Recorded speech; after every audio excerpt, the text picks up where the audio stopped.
मुळशी तालुक्यामध्ये 2 दिवसापूर्वी घडलेली घटना इतकी भीषण आहे, इतकी बीभत्स आहे की त्यातून कोणाही सामान्य माणसाचं रक्त खवळून उठेल।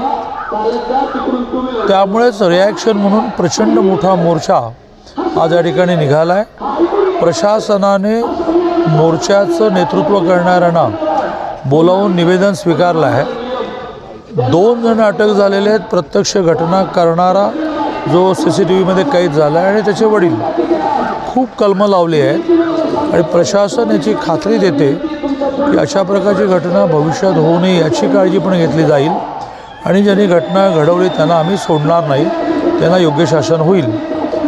आंदोलकांची आणखीन एक मागणी आहे की गावागावांमध्ये प्रचंड मोठ्या संख्येने बाहेरून लोक नोकरीसाठी आलेले आहेत, व्यवसायासाठी आलेले आहेत, ते धोकादायक आहे। आणि शुक्रवारच्या नमाजला तर गावात घरं 10 असतात आणि 5000 लोक नमाजला येतात। कायद्याच्या चौकटीत राहून याला प्रतिबंध कसा करता येईल असं पोलीस प्रशासन प्रयत्न करेल।